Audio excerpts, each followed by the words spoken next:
Well, hello everybody. I'm Simon Buckingham-Shum at the Open University, and welcome to the LAC 13 course. And we've got a session for you now from Stephanie Teasley at the University of Michigan. It's great to have Stephanie here. Those of you who have read some of the learning analytics research literature will know her name.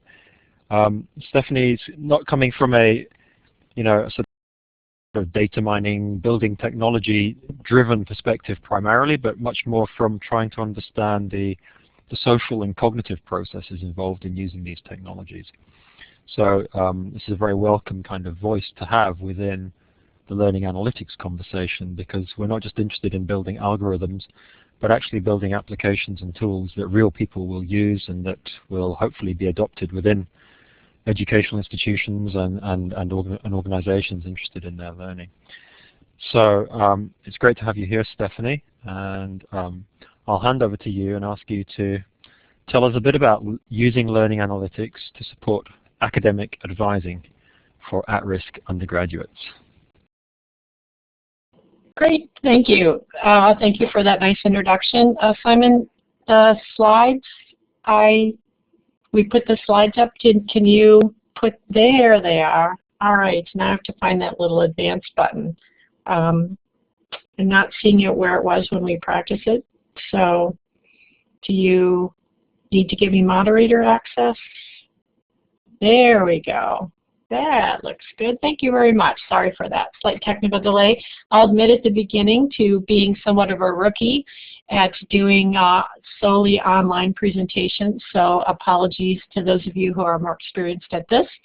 As Simon said, the chat window is open. I do not mind taking questions during, although someone may have to, Simon or George may have to interrupt me to notice the chat window, because I'll undoubtedly not be attending to that as much to the slides. So with that, I will say that yes, what I'm talking about today is primarily an application that we have developed and are currently using on campus for academic advisors. And these were advisors who approached us, my collaborators, were some students and staff in my lab here at the University of Michigan, and we got approached to say, could we help them figure out more quickly what students were doing? And so first we thought about there are some general questions about this advising process that I think it's good to be thinking about as a context for the users of our system, who are, as I said, academic advisors. So thinking about what are the services offered on campus. So when you're thinking about advising, what are the resources available? And also we were wondering, how do students find out about these resources? And then of course, are they scarce resources? Are they working at capacity or not? Are all good things to be asking. So the answer to that question on my campus at the University of Michigan is we actually have 88 or more resources for advising. So if you were a student on my campus and said, I need some help, and actually found your way to this website shown here, you would discover that there are numerous resources available for advising. But the question arises then, how do they find them, and how do they pick from them? Some of them are well defined, that they're math tutors or language learning tutors, writing tutors, that kind of thing. But in general, even from an informed perspective as a faculty member, going and looking at this site and advising a student which one to go to is a daunting process. So I think when we're thinking about helping academic advisors, a good thing to bear in mind is what we already know from the research and education on student help seeking. And here's a nice representation of some of the stages that comes from a colleague of mine here at Michigan, Stuart Karabinick. His student, Kara Makara, is working in my lab, and she helped us come up with this nice graphic that describes the process that students go through when to engage in the overall business of finding someone to help them out. The first one is to determine that a problem exists. Seems obvious perhaps to us, but in fact, lots of students come to college campuses unprepared to even recognize that they may have a problem on campus. Some of them are used to being the best students at their school and come to a place like Michigan and discover that they're not the best anymore, and they have a hard time even recognizing that that's the case. Determine that help is needed, of course, is a barrier then that you next need to get through to even recognize that someone could help you. This is a point sometimes that students can be in denial about or think that the problem is beyond their control. So the next step then is to decide to seek help, which maybe gets them to those 88 resources that I referred to in the other slide, but even deciding, as I said, that they can do something about it, that it's not just an innate quality of theirs, they're just not good at math, or they'll never get physics kind of thing. So they have to have a goal then. I'm going to go have somebody help me before the next test or before the next lab. And then decide who to ask, actually ask them for help, and then get help. So it's a long process with many steps along the way where students can encounter problems, and particularly students who are at risk, which, as you'll see, is the student group that we designed our dashboard for, the advisors of students at risk. The literature at students at risk show that many of these decision points along the way are particularly tough for those students. So when these academic advisors approached us, we asked ourselves how the learning management system on our campus could play a role in helping them. And as you've no doubt learned from other systems that you've been reading about or talking about in this course, we think that the learning management system provides a really rich set of data about what students are doing. And not coincidentally, often it's where the grades live. The click data can tell us what students are doing on these sites, what resources are they opening, which homeworks are they turning in, those kinds of things. And the other thing that we were intrigued about with using data from the learning management system is you can look at the activity within a course. And so you don't need to write sophisticated algorithms that vary by class, which limits the scalability of something. Instead, you can take an aggregate of all the data for that particular course and look at how that student is doing relative to that data. So what we talked with the academic advisors about was using what was in the learning management system log data to figure out which students need help. Think about things like successful sequence of courses. We can help identify most or least successful portions of a course. Sometimes this is feedback that instructors want. And then we know that there are systems where instructors get information about their students. Students can learn about their own performance related to peers. And we can help academic advisors identify students who are at risk. The latter of the three on the Notify are what our system does. We right now are not delivering to instructors or students, but we'll talk some more about that as I go along. So our particular research questions for our system was, can we utilize the data in our LMS system to provide, as it says, timely and targeted data on student performance. So timely meaning information that is easily accessible at any point during the term, and not just something that you calculate after the fact to look at a relationship between what happened over time and the resulting endpoint being the final grade.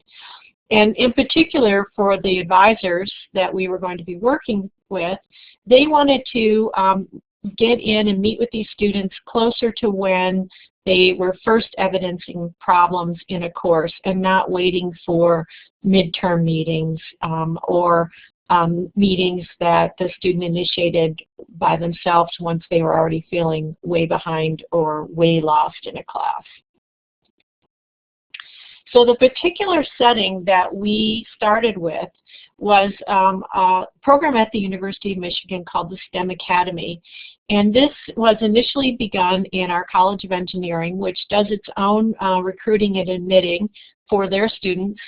And they have found over time that there are students who get admitted to our College of Engineering that tend not to be as successful as their peers. So historically, these are underrepresented students, including students of color, as well as students who are first-generation college students, students from less academically inclined high schools.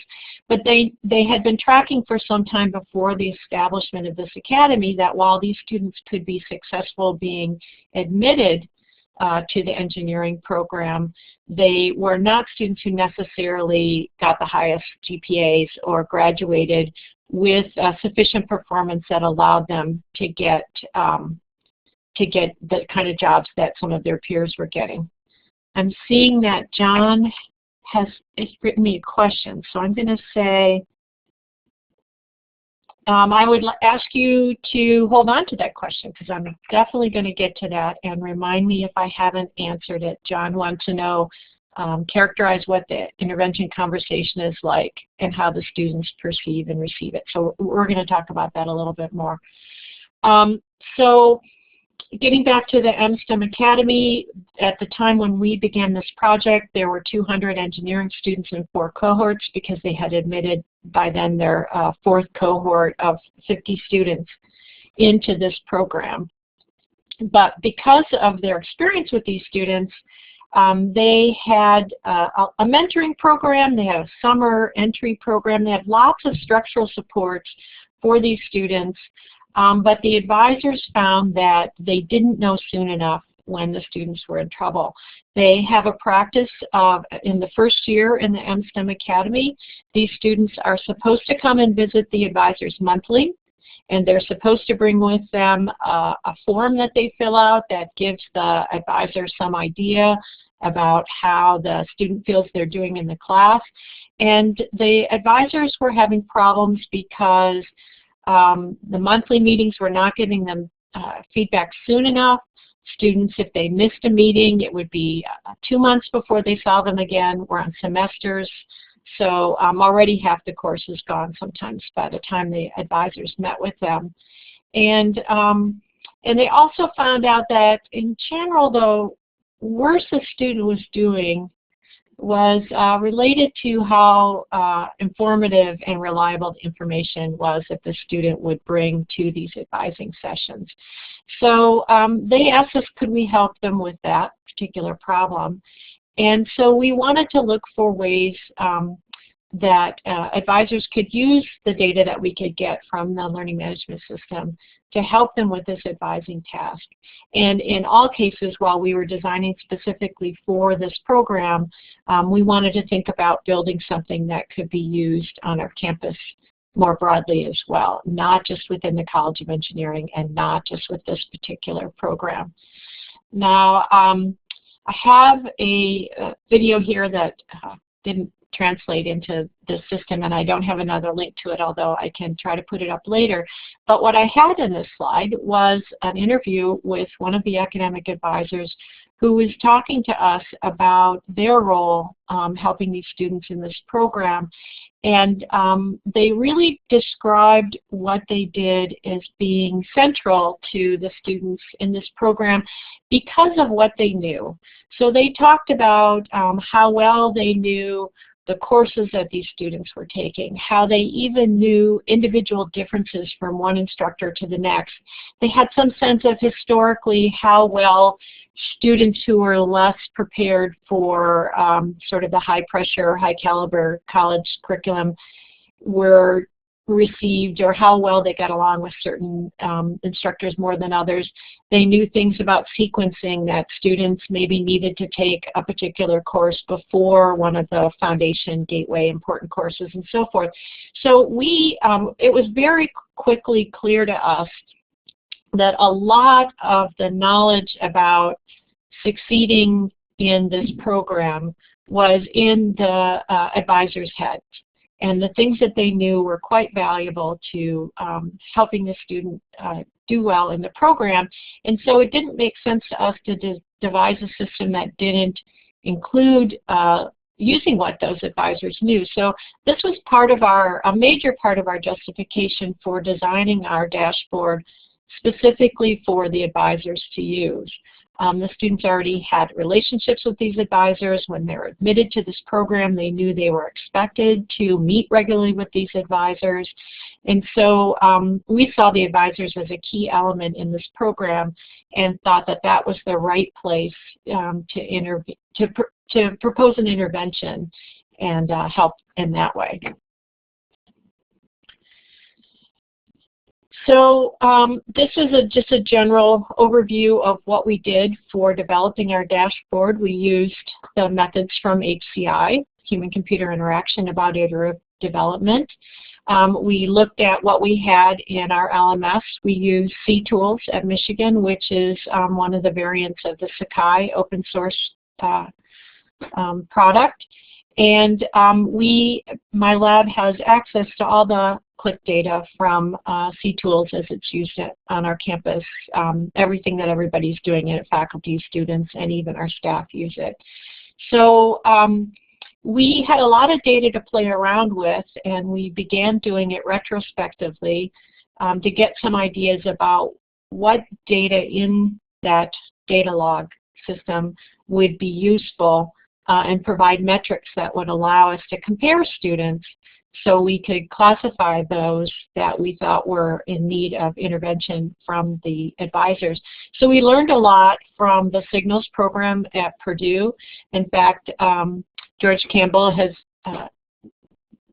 not bothered. We adopted his red, yellow, and green color scheme, as you'll see, and he found that form of flattery and was happy that we did that. So we wanted to create for these advisors visualizations of student performance, and we wanted to be able to send them to the advisors at least initially on a weekly basis, because that certainly was a much shorter time span than sending out the information to the advisors on a monthly basis, which the students were supposed to do.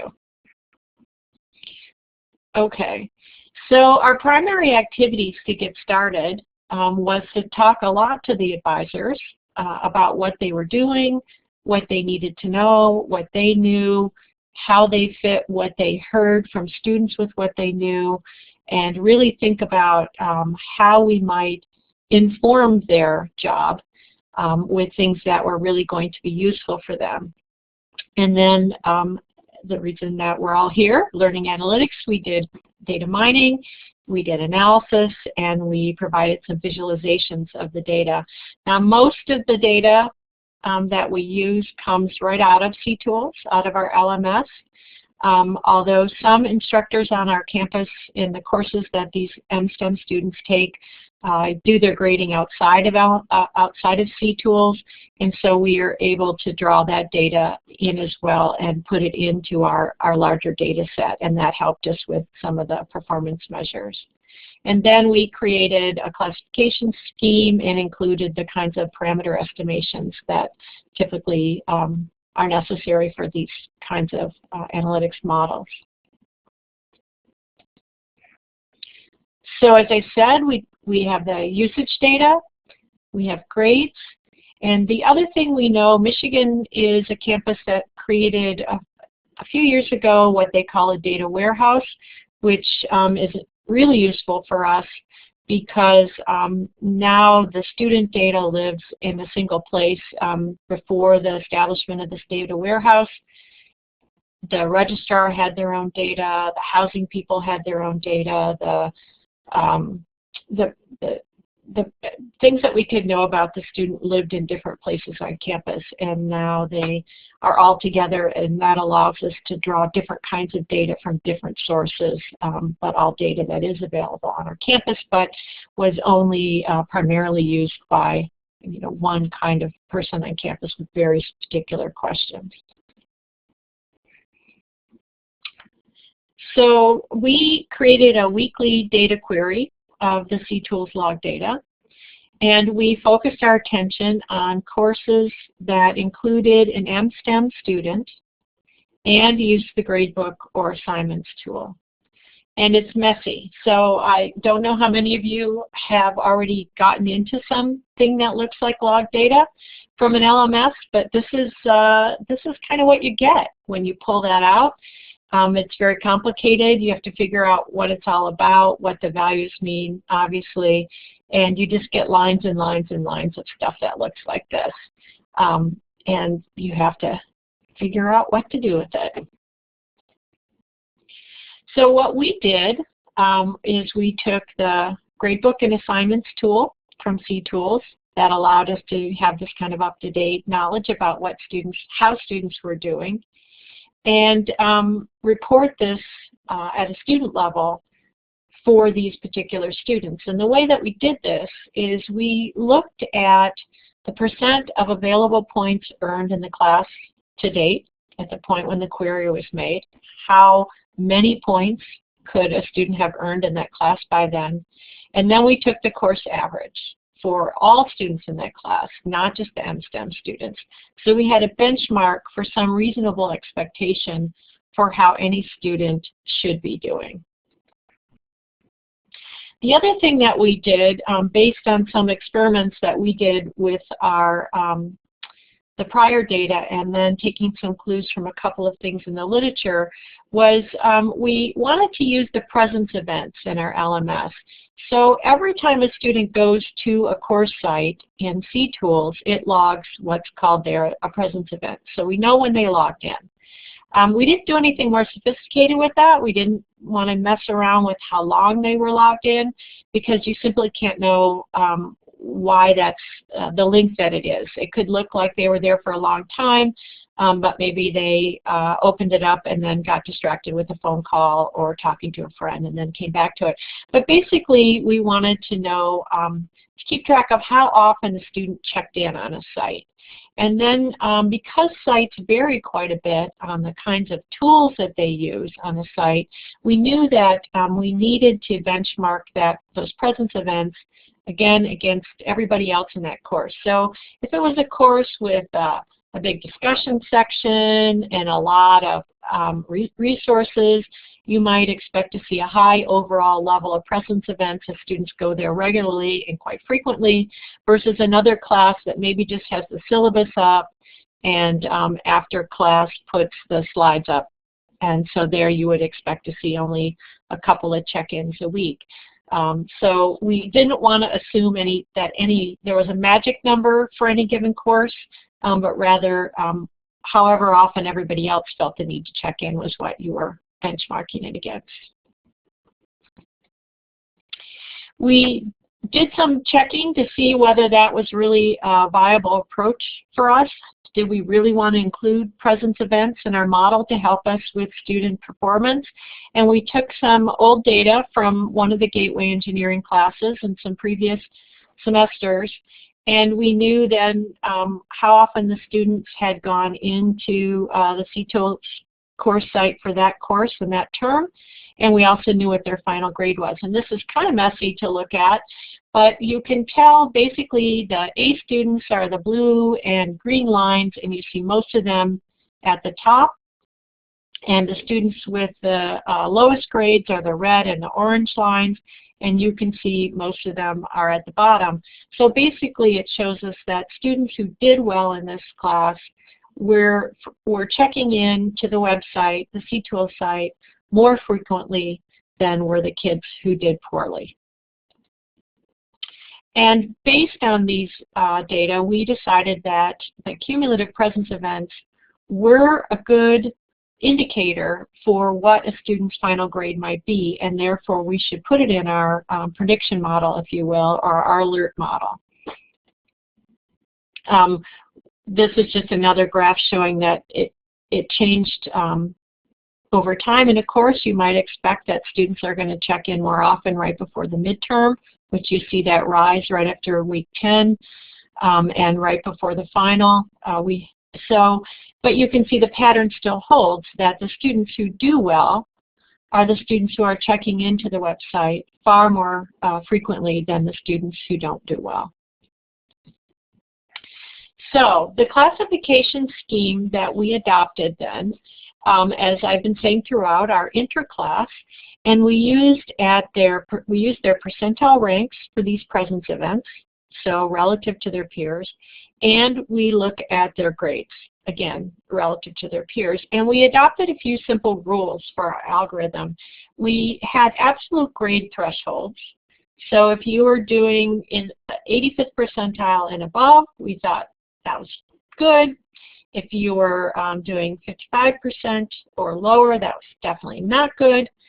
And then we also used the presence events as a kind of cutoff marker for where, if a student hovered on a line between one of these categories, we use the presence events to help determine whether we should be more worried or less worried about them depending on their grade. So here's what the classification scheme looks like overall, and you can see we look at the percentile, their relative distance from the median, and the E3, those are the terms that we use with our homage to signals. E is green for encouraged. The student is doing very well. You can see that kids get encouraged when their grade point average is over the 85th percentile, no matter how often they're checking into the website. And similarly, a few notches down, if they're doing 75 to 85%, but checking in above the mean, we assume that they're going to continue to be doing well. The yellow is the explorer. That's a signal to the advisors that maybe something's going on here. They might want to check in with the student. And you can see that that gets signaled in a number of different ways, including hovering on the line for a grade cutoff, but really not checking in the website as often as the class average. And certainly the students who are doing very poorly academic in terms of grades and really not checking in at all, those are those students at the bottom.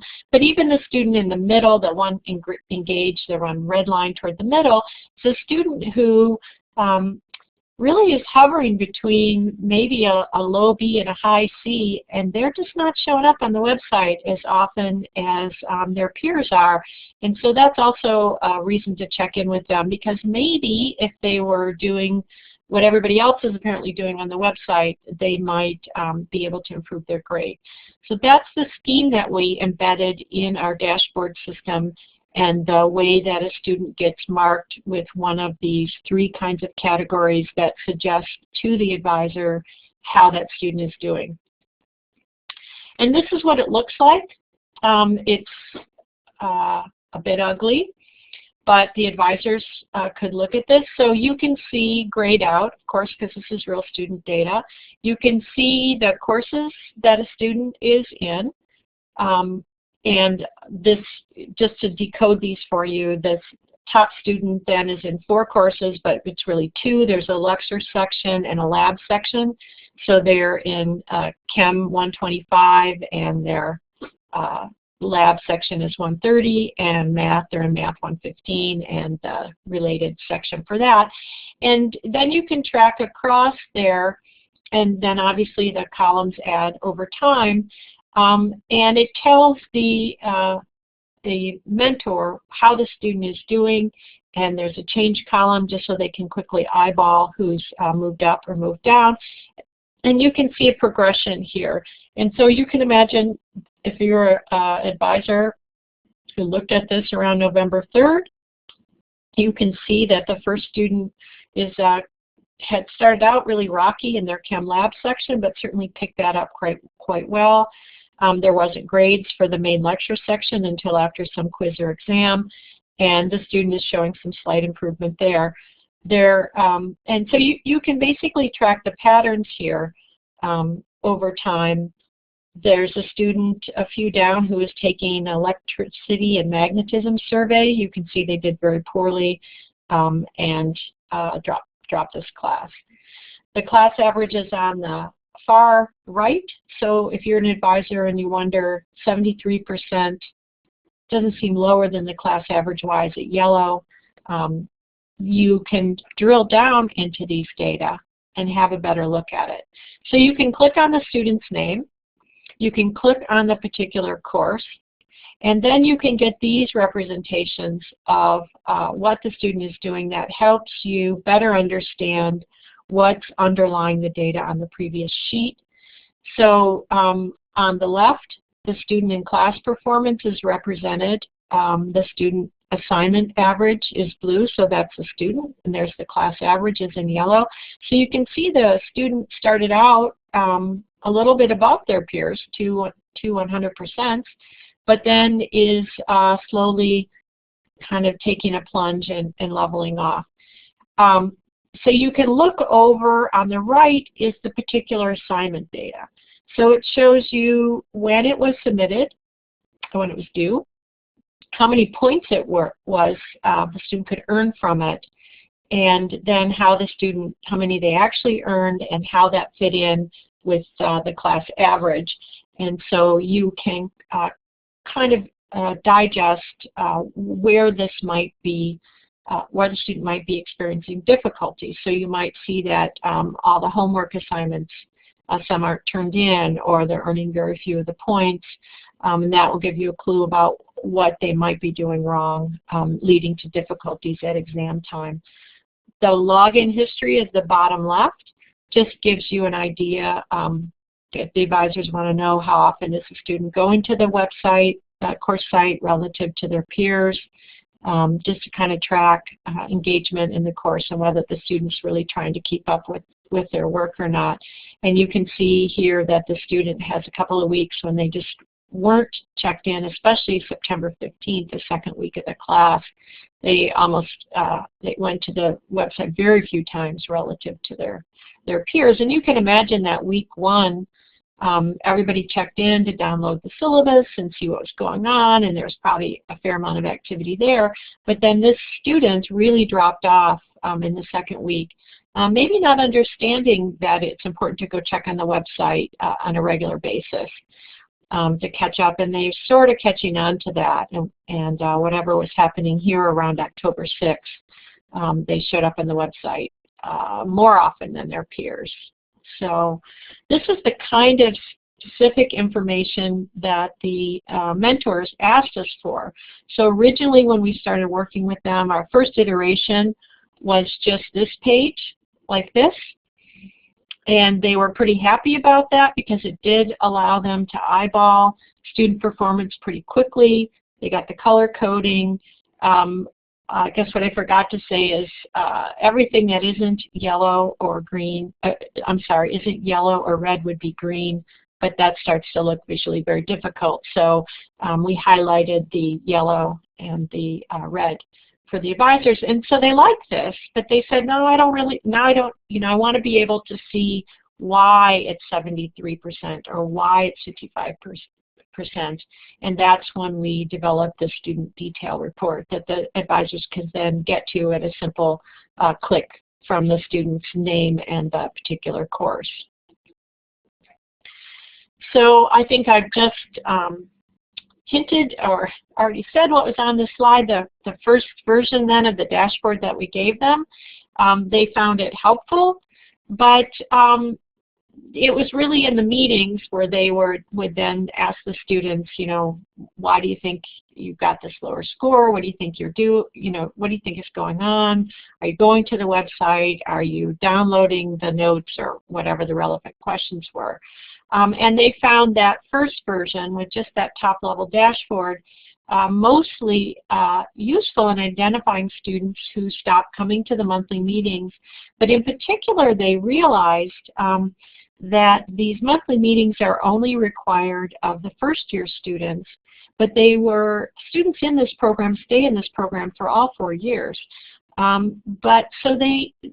Students who started not to do well, they got them through their freshman year, but then started not to do well, these advisors wouldn't necessarily know unless the students came back and talked to them. So even at that first level of the dashboard that we showed you, initially they asked for data feed just to the first-year students to help them better prepare for the monthly meetings. But after they saw what we could give them, they said, oh my gosh, can you run that on all of our students, the sophomores, juniors, and seniors? And in particular then, in the later version, they could really drill down and see what was going on with those students. So that next version is what I showed you, and then we made sure that it was updated weekly. And the advisors were pretty thrilled about that, especially because the students who were in red was very clear who they needed to contact. And they also felt that having the data, especially the level with the detail about the assignments and so forth, really helped them be better prepared for the monthly meeting. So even if the student didn't get called in right away and the advisor sort of felt like, I can wait, the meeting's coming up, or they're yellow, but I see they're only yellow because they're not logging in very much, but their grades are okay. Then when the student came in to meet with them, they could have specific discussions with them, saying things like, you know, I see here that you're not getting as many points as you could be on the homework assignments, or you're not taking advantage of the extra credit assignments, and while not everybody in the class is, you might really benefit from having a few extra credit points in your pocket. So it really gave them a level of detail about what the student was doing that helped them think about which advice and which resources they may direct the student to. And that was a better design for them. The clunky interface is a problem that persisted for a while. I'm sorry this video is not here,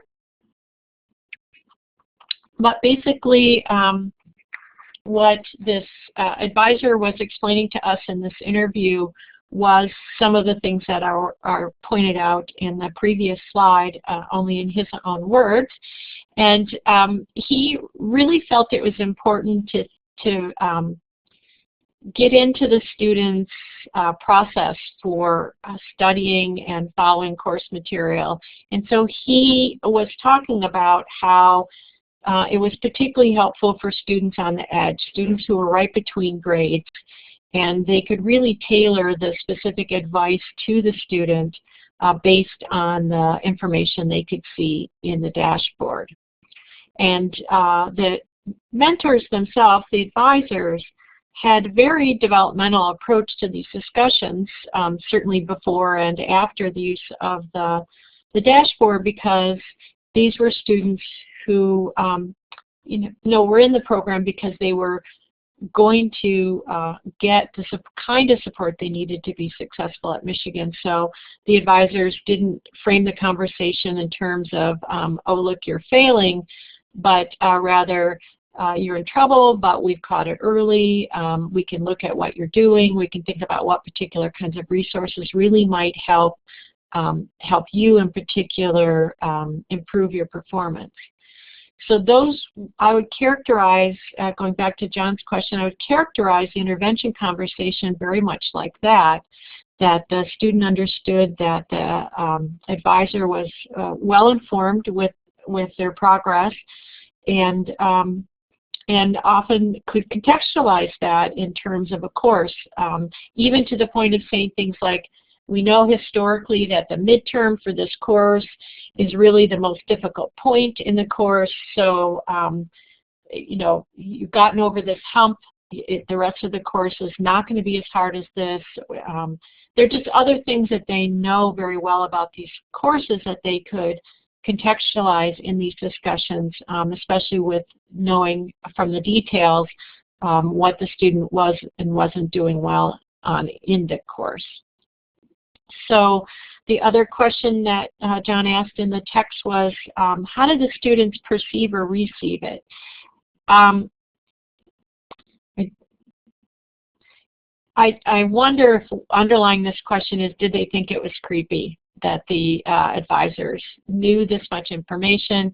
And I would have to say, in this case, no. So one of the advantages of working with this program that we have to think about as we scale up is that students who get admitted to this program and accept their admission into this program, there's a very clear set of expectations for what the student will do on campus, and the fact that they will be supported by this mentoring program, and they would be expected to participate in any number of activities that the program specifically designed to help them succeed.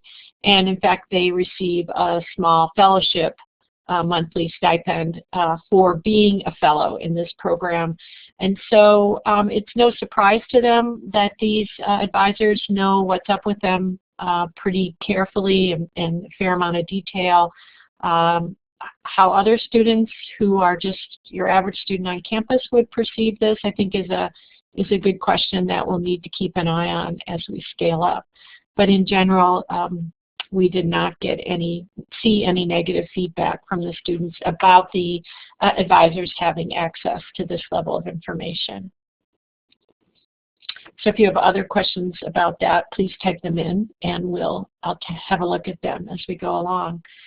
So overall, what the advisors told us about the benefits of the use of our dashboard system for them was that it gave them this opportunity to contact students. It shortened the time between when they talked to them and when they were in trouble. And they also really liked seeing these longitudinal trends, certainly for a student over a particular course, but they really liked the representation that showed them how the student was doing in all the courses they were enrolled in for that term, or all the Gateway STEM courses that they were enrolled in. In the current version of the dashboard, we add the data from all the courses that the student is in. In the version I showed you here, we just focused on the STEM-related Gateway courses. And then the advisors really liked the idea that they could understand the student performance relative to the particular class, because they even know who the instructor is that teaches this class. And so they had a lot of priors with these classes and these instructors, and could really make sense of the data relative to what they knew about those specifics. What I don't have to show you is whether we can demonstrate tangible benefits to the students from the advisors having this dashboard. We are looking at some grade data for the cohorts, because we've been using this now for a couple of semesters, and then with the upper level students as well. I would like to think that the earlier intervention is helping the students to get better grades. I don't think certainly we can take all the credit for that with the dashboard system. The mentors, the advisors, what they do is pretty amazing, and these students do have a lot of specific resources for them. But I think that we're going to take a look at that and see what we're comfortable saying. The other reason I didn't have grades to report to you up front already, that wasn't our first question, because really our users were the academic advisors. We wanted our user group to be happy, and we were at least initially interested in meeting their needs and making them happy, and then worrying about whether having done so really truly benefited the students or not. So I'm looking forward to getting into the next set of analyses. But it's pretty clear that the advisors like this and the dashboard itself has gotten a lot of positive buzz on campus. We've demonstrated it to a number of other academic advising groups. We'll roll it out this summer with another particular program we have at Michigan for students, another kind of program for at-risk students, which includes underrepresented minorities, first generation, and also some of our student athletes. But again, there's a very structured, very clear mentoring process for these students with assigned academic advisors. And we've also been approached by our College of Literature, Science, and Arts, which is the largest college on our campus. They have a whole group of academic advisors who would have said they would love to get their hands on this. That will be a really interesting test case for us because these are just kind of the rest of students on campus, not ones who are in a special program. And we'll have to see how the system is it different? Can we have the same effect? These are not advisors who necessarily have a prior relationship with the students at the point when they call them in, and so forth. So we're looking forward to thinking about doing that. We're also playing around with versions of the dashboard that would provide an instructor view. We have instructors who have asked us for that, and we've had other instructors who emphatically see no need for it. They have their grade book, they know how the students are doing, that's the end of the story for them. Other instructors are telling us, well, really would like to see it blown out on a student-by-student basis. I'd also like to know if the student's in trouble really before they're deeply in trouble. So there's just kind of a different philosophy about that, and we'll have to figure out what will be useful to instructors, what information, where's the value added for them in having this dashboard. Certainly know that a number of dashboards have been developed for instructors, particularly in the case of e-learning scenarios where the instructors and the students never meet face-to-face. Our use here at Michigan is strictly in a blended environment. So all the students go to class and lab section and use the online system as supplemental to that. So I think it's kind of up for grabs about what extra you get from an instructor dashboard when you do have face-to-face meetings with the students.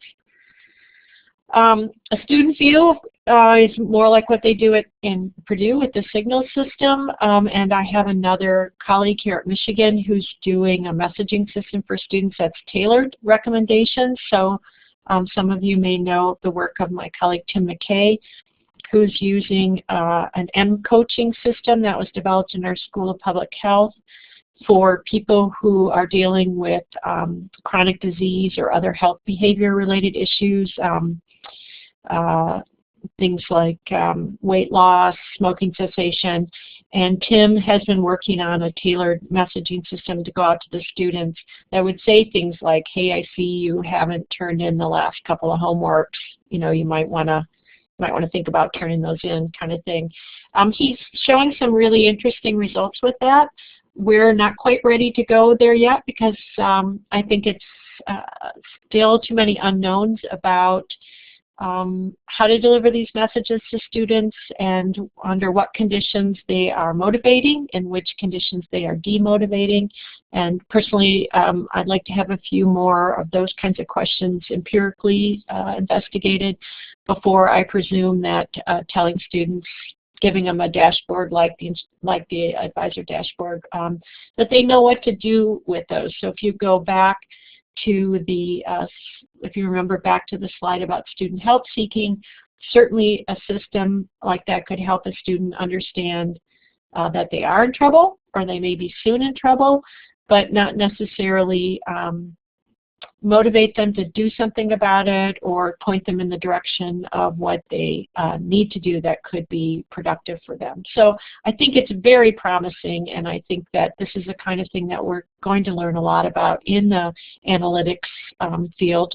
People like you and other systems that you're studying and working on yourselves, and I'm really excited to look forward to thinking about how we can really effectively give these, tailor these messages and give them to students to allow them to be a little bit more agentic in their own performance improvements. So for us, in my lab and these projects, we have some open questions that we have here. And I'd invite you to comment or ask your own questions. But one of the things that I think often about is this fact about how these these advisors in this program have a lot of really deep contextual knowledge, and I don't know how we're going to get that in the system at this point. We need to think about what data can we get our hands on that might help feed into the algorithms for these systems. Is it instructor information? Is it background information from the student file? What can we put in there that then it comes closer to the kind of knowledge that advisors have. As I said, the second bullet point, I'm not sure yet what the value added for instructors is, particularly in this kind of blending and learning environment. I certainly believe that there are plenty of instructors on my campus who would be happy to have a more detailed view, a graphical view of what students are doing, especially the ones who are not doing well. But at the same time, I recognize that there are instructors who just say a grade is a grade and what they get is what they get. So we'll have to think some more about that. What's gained and lost by delivering performance information to the students? I think I've already discussed that. And the other question is an institutional question. If we have this broad-scale implementation of this kind of early warning system, and especially if it's tailoring messages to students that say things like, go to this particular resource, go see the people who run this center, and so forth, are they prepared to have the kind of student demand for those services that that may result from having them be more visible and sending more students directly there? I think that's a good problem to know, to have support services that will be more widely used and to ramp them up as necessary. It might be threatening to other services that then don't see the same kind of spike of information and might have to really reevaluate what their role is on campus and justify funding perhaps. So in the larger institutional sense, there are implications for using these kinds of data as well. And maybe those are some of the things you've also talked about in your other presentations that you've had for this class and some of the things you've been reading. So just to sum up what I have here, I think what we've shown in our project that we're happy to say proudly is that using analytics, we can close the gap between the time when a student begins to get in trouble and when someone intervenes with that student, steps up and says, let's talk about what's going on, let's talk about what you can do to keep from staying on this particular trajectory. The other thing that we've certainly found in the design iterations and talking about the dashboard with other possible users is that this kind of information is always subject to interpretation. So knowing where it comes from, what it means, what underlies the data, is all important for figuring out what action needs to be taken as a result of having access to that data, and thinking about how we can help students have the right kind of interpretation and not be scared off, so that they actually begin to think more about how they're doing and intervening in their own performance earlier and being more agentic about dealing with their academic issues as they come up. And the other thing that I think we've been excited about is this organizational capacity. Here we have the dashboard is now being instrumented through our IT department on campus. So it used to be that me and my students spent hours grinding the data and feeding it into the system and cranking out those rather clunky Excel graphics. But now the IT department is the unit. It's more than a department. It's the whole IT system on campus. There are people there who have taken on this project and are the ones doing the data grinds and feeding it into an interface that the advisors can access. It's clunky. It's still clunky. We use something called business objects, or they do. I think there's got to be more elegant ways to do it, but that at least got the the data grinding out of our lab so we could continue the research and the development of more sophisticated metrics for informing advisors about performance. These are some of our collaborators on campus in the MSTEM group. I've made this possible. The mentors are great. We've really enjoyed working with them. So with that, I see I've taken up much of the time, but left some time for questions. So I'm hoping through the chat, or Simon or George, however you guys usually lead this discussion. Stephanie, that's great. Thanks very much. Well, we have a question, another one from John, around, do you think seeing how students use C tools would influence instructors' design of their course sites?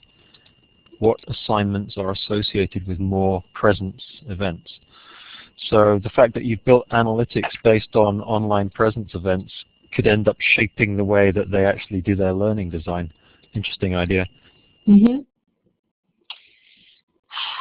Yeah, you know, one of the things that I've been consistently frustrated with as I've been doing research on learning management systems is really the very, very uninspired way that they're predominantly used. And I would be more than happy to give feedback to instructors about more interesting and effective ways of utilizing the system that would then also generate, you know, more interesting and informative data for us. We know on our campus that, you know, most instructors put up the syllabus and the slides and don't do a lot of the interactive stuff. I think the more interactive the systems are, the better the data that we have from them, obviously. So I would like to say that we could show the instructors better ways to teach, but we will have to give them different kind of data to make the case that using the system in that way does in fact improve learning. And I'm optimistic we can do that, but where some cases, you know, you're dealing with a lot of inertia. We know from some of the research, one of my students did a very interesting thesis about the adoption of the learning management system on our campus, and he did an extensive analysis of the popular press surrounding learning management systems during the 10 years from when they first appeared to when they became ubiquitous. And the interesting thing about them is that they were never accompanied with the same kind of hype that we're seeing, say with MOOCs. So, and they just sort of snuck in and snuck up on us. And he asked the question, why would that have been? Why was this an intervention or a system that was adopted so widely with such little fanfare in some ways? And mostly because using a learning management system doesn't really require you to change how you teach. It can allow you to teach in very different ways, but it doesn't require you to do so. And so that's what we're thinking about in that realm. Is that too many words for the question that you actually asked? Okay, there's some technical details. Are you using the Sakai LMS? Yes, we are. How easy to use the C tools? What sort of difficulties do you encounter in getting the data for your research? Any problem with data privacy? No, we do not have any issues with data privacy. I had an interesting conversation, I think it was with John Fritz, about how us using that data, or anyone using that data, is not a FERPA problem, and maybe he could talk more about that.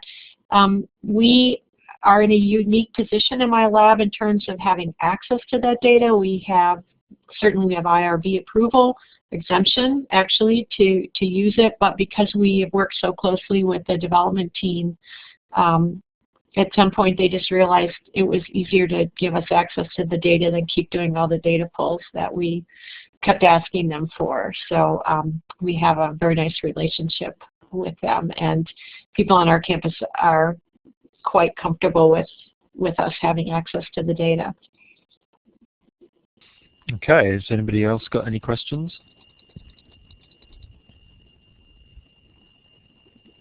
I have just one quick. Oh, sorry. Go ahead. Did you spot something? No, I'm just enjoying. I'm scanning quickly over the text about analytics reflecting how you teach. That's great. Yes, and that's a little bit threatening for people, for instructors too.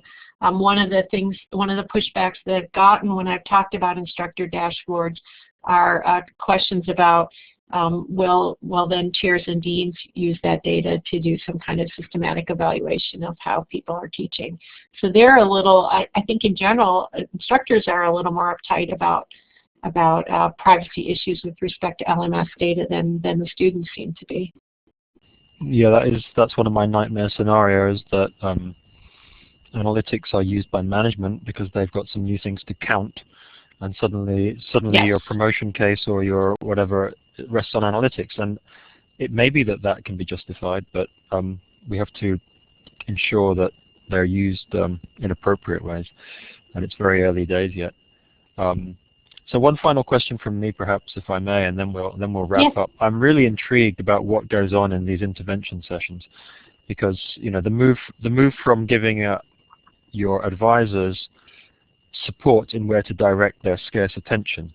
That's essentially what you've been doing so far. What should I focus on? Which students are borderline? Where could I make the most difference? But then there's a face-to-face conversation. Now, the next step is a recommendation engine. Maybe that's the work you were referring to that Tim is now doing, where they have targeted messaging, and that's of course what Purdue was doing with Signals. The $60 million question is, well, to what extent can the conversation that the human mentor has with the student be replaced by, well, essentially machine-generated feedback of some sort?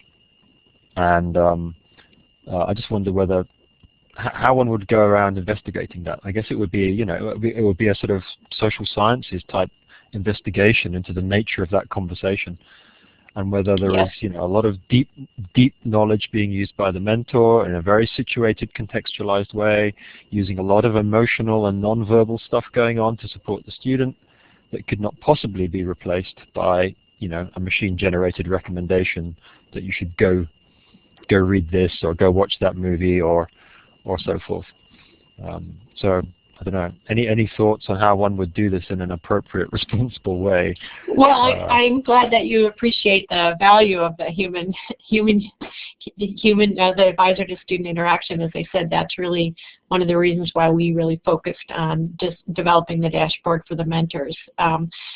It is a social science research question. I have a graduate student right now who is being a fly on the wall in some of those interactions, both to look at how the advisors are using the dashboard in a moment-to-moment interaction with the student, whether they're sharing the display with the student, how the student is responding to the display, questions they're asking, ways that they're talking about it. So it's a very qualitative study, so very different than an analytics perspective, but I think one that will be informative. We also have, in this new semester, in our current semester, we have a brand new mentor or advisor to the program, someone who hasn't done this before. So one who doesn't quite have the same degree of sort of in-house contextual knowledge that the more senior advisors have. So we're really looking for differences in how she interacts with the system, what her view of what she gets out of it is, and in what ways she uses it to structure the conversation with the student. So she's obviously hired for the job because she's qualified and knows what she's doing and has a lot of the required knowledge, but just not quite the same level of expertise as the other mentors. So I think that there's something to be learned from this kind of qualitative study, right. And we'll hope that what we learn we can bring some of it into the system itself. So what can be proxies for some of these important key aspects of the student advisor conversation? Yeah, so that's fabulous to hear, actually, I think, because that's exactly the kind of work that's needed from a human-centered technology perspective around the sense-making that goes around these interfaces. The dashboard does not speak for itself, as you say. The data does not speak for itself, not even when it's rendered in pretty graphs. Someone has got to make sense. Someone's got to engage the learner in that display, and the extent to which the learner can do that themselves versus with support, and exactly what does it mean to support a learner to engage with that. So, well, I can't wait to see the results of that research when it comes out. Great, so, folks, you. we should wrap up. Let's say thanks to Stephanie in the text chat. I think that was a fascinating presentation. Yeah. And for those of you who will be in Leuven at the LAC conference, then I look forward to seeing you there, as well as you, Stephanie. Thank you. Yeah, very I'll much. be there, and we'll have a paper. I think that's a bit of a follow-on to this work where we're talking about our experiences getting what we designed in our lab institutionalized and picked up by our IT department. So if those of you who are interested in that kind of transition, we have a paper there talking about that. Definitely, Thank you. yeah. And that is on Stephanie's website as well. A very interesting question. Can designers and researchers actually work with the IT department? Yes, they can. Okay, thanks very much, everybody. Thank you, everyone, for attending. Bye-bye. And look out for the next webinar that's coming up next week on linked data and learning analytics.